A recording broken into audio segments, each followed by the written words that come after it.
हाथरस घटना बाबा बेदाग अफसर भी फिलहाल निर्दोष, सारा गुनाह आयोजक, सेवादार और निजी सुरक्षा कर्मियों पर। मंगलवार को हाथरस के सिकंदराऊ क्षेत्र के गांव फुलरई मुगलगढ़ी में नारायण साकार हरि महाराज उर्फ भोले बाबा के सत्संग में मची भगदड़ में हुए 121 लोगों की मौत के बाद फिलहाल बाबा को सेवादार, निजी सुरक्षाकर्मी और आयोजकों को जिम्मेदार ठहराया गया है।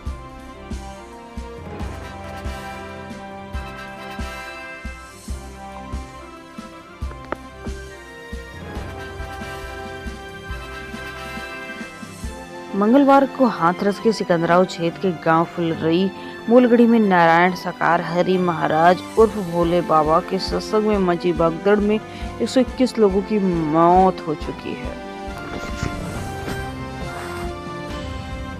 बात करें बाबा की, जो कि हाथरस के बाबा है। मृत बेटी को जिंदा करने की कोशिश में 24 साल पहले गिरफ्तार हो चुके हैं। तलाश सारगर्मी से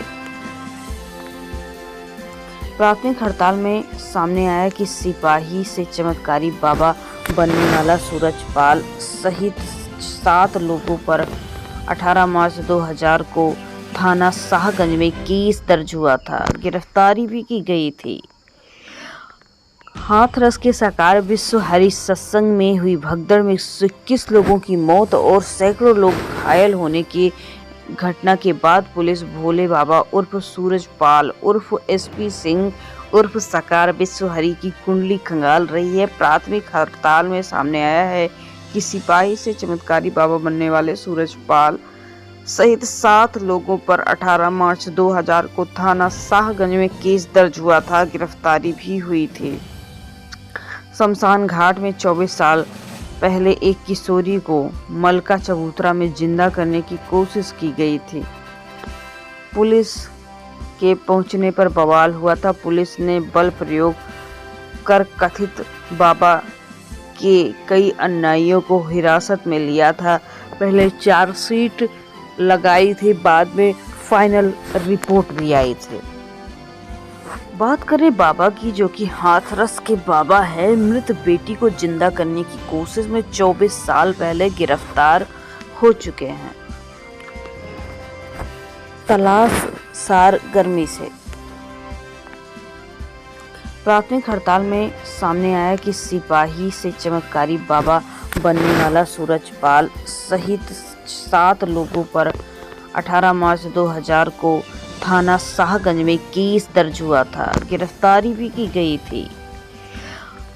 हाथरस के साकार विश्व हरि सत्संग में हुई भगदड़ में 21 लोगों की मौत और सैकड़ों लोग घायल होने की घटना के बाद पुलिस भोले बाबा उर्फ सूरजपाल उर्फ एसपी सिंह उर्फ साकार विश्व हरि की कुंडली खंगाल रही है। प्राथमिक हड़ताल में सामने आया है कि सिपाही से चमत्कारी बाबा बनने वाले सूरजपाल सहित 7 लोगों पर 18 मार्च 2000 को थाना शाहगंज में केस दर्ज हुआ था। गिरफ्तारी भी हुई थी।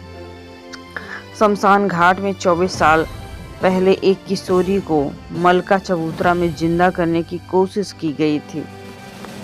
पुलिस के पहुंचने पर बवाल हुआ था। पुलिस ने बल प्रयोग कर कथित बाबा के कई अनुयायियों को हिरासत में लिया था। पहले चार्जशीट लगाई थी, बाद में फाइनल रिपोर्ट भी आई थी। गोरखपुर लिंक एक्सप्रेसवे की लागत में 1427 करोड़ की बढ़ोतरी, वृद्धि के बाद बजट को मिली मंजूरी। गोरखपुर लिंक एक्सप्रेसवे पर काम 98% से ज्यादा पूरा हो चुका है। जल्द से जल्द उद्घाटन होने की तैयारी हो रही है। ये link expressway Gorakhpur bypass NH 27 ग्राम जैतपुर के पास से होकर आजमगढ़ के सालापुर में पूर्वांचल एक्सप्रेसवे से जाकर मिलता है। गोरखपुर के पूर्वांचल एक्सप्रेसवे को जोड़ने वाला गोरखपुर लिंक एक्सप्रेसवे की लागत महंगाई के कारण बढ़ गई है। इसका पहले बजट 5,873 करोड़ रुपए था, जो अब बढ़कर 7,300 करोड़ रुपए से ज्यादा हो चुका है। लखनऊ में सरेराह छात्रा पर सोहदे ने एसिड फेंका, देर रात पुलिस मुठभेड़ में हुआ घायल।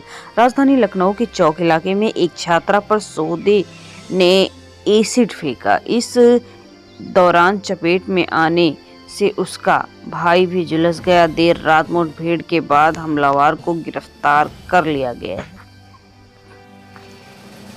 तदर्थ शिक्षकों में नाराजगी, कहा भीख नहीं चाहिए, सम्मान चाहिए। 20-30 हजार रुपए मानदेय के प्रस्ताव का किया विरोध। माध्यमिक तदर्थ शिक्षक संघर्ष समिति ने कहा कि मुख्यमंत्री से ऐसी उम्मीद नहीं थी। जिस विद्यालय में हम शिक्षक सम्मान के साथ 25-30 वर्षों से कार्य कर चुके हैं, वहां 25-30 हजार मानदेय उसी विद्यालय में काम करने को कहा जा रहा है। उत्तर प्रदेश के अशासकीय सहायता प्राप्त एडेड माध्यमिक विद्यालयों में तैनात रहे तदर्थ शिक्षकों को 25-30 हजार रुपए मानदेय पर रखे जाने का प्रस्ताव पर नाराजगी है। उन्होंने विरोध जताते हुए कहा कि भीख नहीं, सम्मान चाहिए। प्रदेश सरकार का ये निर्णय सही नहीं है। अलीगढ़ डिफेंस कॉरिडोर में 39 कंपनियां करेंगी 3300 करोड़ का निवेश, 9000 युवाओं को मिलेगा रोजगार। अलीगढ़ डिफेंस कॉरिडोर में ड्रोन से लेकर इलेक्ट्रॉनिक वॉरफेयर सिस्टम और छोटे अस्त्र शस्त्रों का निर्माण होगा। यहां पर 9000 युवाओं को रोजगार मिलेगा। अलीगढ़ डिफेंस कॉरिडोर की 90 हेक्टेयर से ज्यादा जमीन पर 39 कंपनियां 3300 करोड़ रुपए से अधिक निवेश करने जा रही हैं, जिससे करीब 9000 युवाओं को रोजगार मिलेगा। प्रदेश सरकार इस डिफेंस कॉरिडोर को विकसित करने के लिए 122 करोड़ से भी अधिक खर्च करेगी। में एक नया कानून बन चुका है, जो कानून तो नहीं लेकिन करना जरूरी है। बड़े धार्मिक आयोजन बिना सीसीटीवी की सहमति के बिना नहीं मिलेगी अनुमति। प्रशासन ने बनाई ये नई रणनीति। अगर सरकार हमें बाबा के सत्संग में सीसीटीवी करने लगे होते तो भगदड़ की स्थिति कैसी बनी, ये संस्पष्ट हो जाता। निर्णय ले लिया गया है कि अब इस तरह के किसी भी आयोजन की सीसीटीवी सहित अन्य जरूरी संसाधनों की सहमति बिना अनुमति नहीं दी जाएगी। हाथरस हादसे की जांच में एक बड़ा सवाल सामने आया है और अनुमति लेकर इतना बड़ा आयोजन किया जा रहा था, मगर आयोजकों द्वारा समय के साथ सबसे ज्यादा जरूरी संसाधन या सुरक्षा उपकरण सीसीटीवी नहीं लगवाए गए थे। एक तो सवाल ये कि ऐसा क्यों, मगर निर्णय ये लिया गया है कि अब इस तरह के किसी भी आयोजन की सीसीटीवी सहित अन्य जरूरी संसाधनों की सहमति बिना अनुमति नहीं दी जाएगी। ये पहला मौका नहीं है। अलीगढ़ व हाथरस में इस तरह से बड़े धार्मिक आयोजन होते रहते हैं। खुद भोले बाबा के सत्संग का आयोजन भी अपने जिले में हो रहा है। आयोजन 2022 में कर रहे थे, हालांकि 2023 में इस आयोजन की अनुमति मांगी गई। बात की जाए मौसम की, तो यूपी के मौसम की बात की जाए तो पूरे प्रदेश में 4 दिन होगी जोरदार बरसात। कुछ जिले हैं जिनमें रेड अलर्ट भी जारी हुआ है। पूरे यूपी में बारिश हो रही है। आने वाले 4 दिनों में बरसात में तेजी होगी। बुधवार को बस्ती में सबसे अधिक बारिश दर्ज की गई है। मानसून अब प्रदेश में छा रहा है। मौसम वैज्ञानिक अतुल कुमार सिंह के मुताबिक अगले 4 से 5 दिनों तक पूर्वी और पश्चिमी उत्तर प्रदेश में गरज चमक के साथ मध्यम से ज्यादा बारिश दर्ज हो चुकी है। बुधवार को प्रदेश के ज्यादातर इलाकों में बादल जमकर बरसे। इससे मौसम खुशनुमा तो रहा और गर्मी से बेहाल लोगों को राहत भी मिली। प्रदेश के ज्यादातर हिस्सों में पूरे दिन रुक रुक कर बारिश हुई। तापमान में गिरावट दर्ज की गई। बस्ती में न्यूनतम बारिश 22 डिग्री सेल्सियस रही। वहीं बरेली में न्यूनतम तापमान 23 डिग्री और बुलंदशहर में 24 डिग्री सेल्सियस, जबकि प्रदेश में सर्वाधिक अधिकतम तापमान 36 डिग्री सेल्सियस तक दर्ज किया गया। आपके शहर में कितने डिग्री सेल्सियस तक तापमान दर्ज किया, जरूर बताएं। इसके साथ ही कौन से इलाके में होगी बारिश, तो आइए जानते हैं। और इन इलाकों में खास अलर्ट चल रहा है बारिश को लेकर, तो उनमें शामिल है मिर्जापुर, संत कबीर नगर, संत रविदास नगर, कानपुर देहात, कानपुर नगर, जालौन व इसके आसपास के इलाके में भारी बारिश यानी भारी वर्षा होने का अलर्ट जारी किया गया है। वहीं बांदा, चित्रकूट, कौशाम्बी, प्रयागराज, फतेहपुर, प्रतापगढ़, वाराणसी, जौनपुर, गाजीपुर, आजमगढ़, मऊ, बलिया, रायबरेली, बगरा, फिरोजाबाद, मैनपुरी, इटावा, औरैया, हमीरपुर एवं आसपास के इलाकों में भी भारी बारिश होने की संभावना जताई गई है।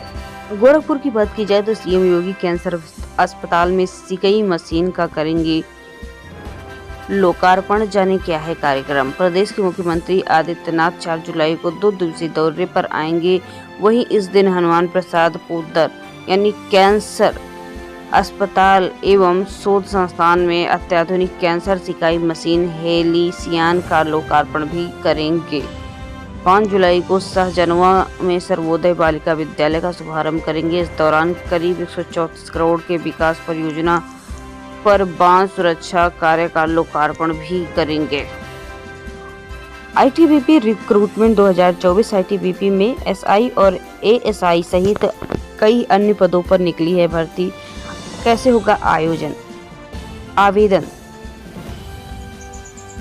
आईटीबीपी में पुलिस बल ने उप निरीक्षक, सहायक उप निरीक्षक और हेड कांस्टेबल केवल मिडवाइफ महिला के पदों पर भर्ती के लिए आवेदन प्रक्रिया शुरू कर दी है। इच्छुक उम्मीदवार इन पदों के लिए अपने तरीके से आवेदन कर सकते हैं। अंतिम तिथि 28 जुलाई 2024 है। हाथरस भगदड़ के लिए न्यायिक जांच आयोग गठित हो चुका है। सीएम योगी ने दिए निर्देश। इन 5 बिंदुओं पर होगी पड़ताल। उत्तर प्रदेश में हाथरस में हुए हादसे की जांच के लिए मुख्यमंत्री योगी आदित्यनाथ के निर्देश पर न्यायिक जांच आयोग का गठन किया गया है। आयोग 2 माह के भीतर 5 बिंदुओं पर जांच रिपोर्ट बनाएगी और शासन को सौंपेगी। आयोग में इलाहाबाद हाई कोर्ट के पूर्व न्यायाधीश, आईएएस अधिकारी और एक आईपीएस अधिकारी को सदस्य भी बनाया गया है। 98 लाख और 67 लाख देंगे। शहीद अग्निवीर को लेकर राहुल गांधी के आरोपों पर सेना ने दिया जवाब। कांग्रेस की ओर से आज एक वीडियो शेयर किया गया जिसमें राहुल गांधी ने दावा किया है कि दिवंगत अग्निवीर अजय सिंह को केंद्र सरकार की ओर से आर्थिक मदद नहीं दी गई है। उन्होंने कहा कि सरकार ने संसद में झूठ बोला। राहुल गांधी ने इस बयान के बाद भारतीय सेना ने जानकारी दी कि अग्निवीर अजय के परिवार को 98.39 लाख रुपए भुगतान किया जा चुका है।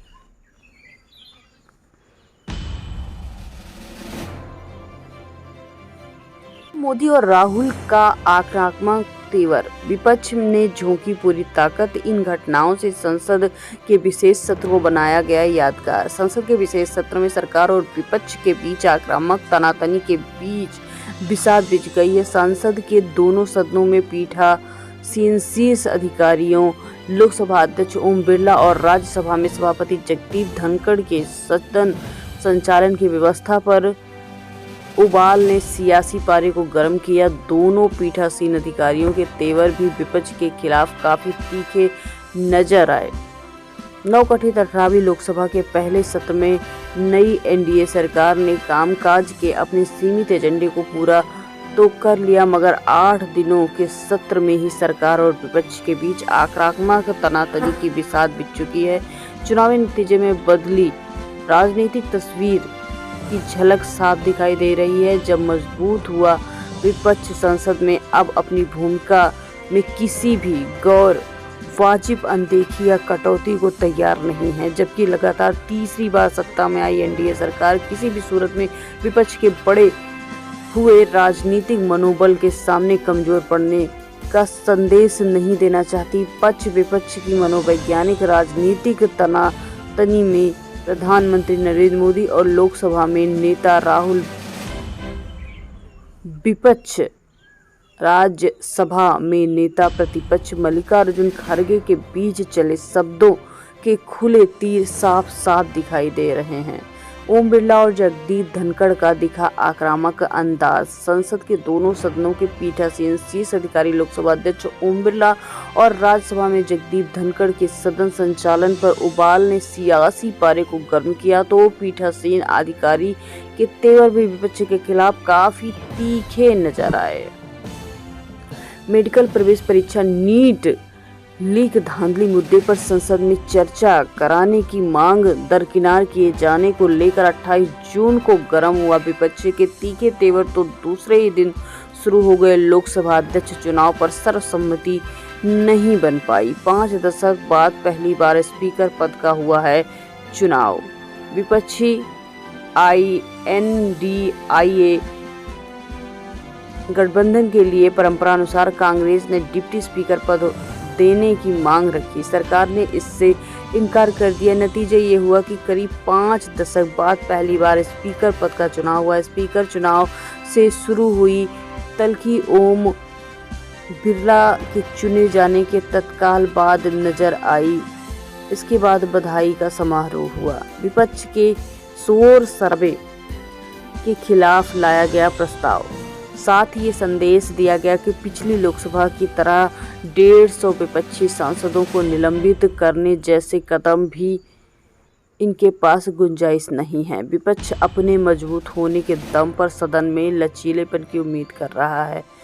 मामले अगले ही पल स्पीकर ने आपातकाल पर अपनी तरफ से प्रस्ताव लाकर हतप्रभ कर दिया। इसके बाद लोकसभा में आखिरी दिन पीएम जवाब के बाद रक्षा मंत्री राजनाथ की ओर से विपक्ष की ओर शोर शराबे के प्रस्ताव को भी पारित किया गया है। धन्यवाद प्रस्ताव के दौरान दोनों तरफ से खूब जुबानी हमले। राहुल की टिप्पणियों से असहज हुए बिरला ने भी अभिभाषण पर पीएम के जवाब के दौरान जब मौका मिला तो सदन में विपक्षी खेमे के शोरगुल को लेकर नेता विपक्ष के व्यवहार के आसन से कड़ी आलोचना कर डाली। पक्ष और विपक्ष का यह तकरार धन्यवाद प्रस्ताव पर बहस के दौरान चरम पर पहुंच गया। सरकार ने प्रतापगढ़ के ईओ को किया निलंबित, डीएम कार्यालय में किया अटैच। उत्तर प्रदेश योगी सरकार ने बुधवार को नगर पालिका परिषद बेला के ईओ को निलंबित किया, उनको डीएम कार्यालय में अटैच किया। दरअसल नगर विकास कार्यालय विभाग के निदेशक डॉक्टर नितिन बंसल ने 2 मई को बेल्हा देवी धाम के पास बने सीवरेज ट्रीटमेंट प्लांट का निरीक्षण किया। इस दौरान ईओ राम अचल कुरील उपस्थित नहीं हुए, जिसके चलते उनसे जवाब मांगा गया। क्या है पूरा मामला, ये जानते हैं। दरअसल 2 मई को नगर विकास विभाग निदेशक नितिन बंसल ने बेल्हा देवी धाम के बने सीवरेज ट्रीटमेंट प्लांट का निरीक्षण करने को कहा। इस दौरान ईओ रामचल कुर्रील उपस्थित नहीं रहे। निरीक्षण के दौरान पाया गया कि बड़े पैमाने पर कूड़ा डंप किया गया, उसमें आग लगी हुई थी। निदेशक ने 8 मई को स्पष्टीकरण मांगा। इस संबंध में ईओ ने जवाब दिया कि उन्हें वह संतुष्ट नहीं है। इस पर उन्होंने 29 जून को निलंबित कर दिया और 30 जून को निदेशक का तबादला हो गया। इस साल सोने के दाम में 12% का इजाफा, कई बड़े एसेट्स को भी पीछे छोड़ा। वर्ल्ड गोल्ड काउंसिल की रिपोर्ट के मुताबिक प्रायः ऐसा माना जाता है कि एशियाई निवेशक कीमतों में गिरावट के दौरान सोना खरीदते हैं, लेकिन हाल के दिनों में निवेशक बाजार के अनुकूल व्यवहार रहा। स्थिर सोने की कीमतें उन खरीदारों को आकर्षित कर सकती हैं जो उच्च कीमत की तुलना में कीमतों में उतार चढ़ाव के बारे में अधिक चिंतित रहते हैं। रिपोर्ट ने कहा है कि निवेशक सोने के दाम पर उत्सुक नजर आ रहे हैं। रिपोर्ट में जोर देकर कहा गया है कि एशियाई निवेशक हालिया प्रदर्शन को महत्वपूर्ण रूप से प्रभावित कर सकते हैं। रिपोर्ट के मुताबिक प्रायः ऐसा माना जाता है कि एशियाई निवेशक गिरावट के दौरान सोना खरीदना चाहते हैं, लेकिन हाल के दिनों में निवेशक बाजार के अनुकूल रहा है और सोने पर संभावित नकारात्मक प्रभाव के बारे में भी कहा गया है। केंद्रीय बैंकों की मांग में पर्याप्त कमी भी आई है।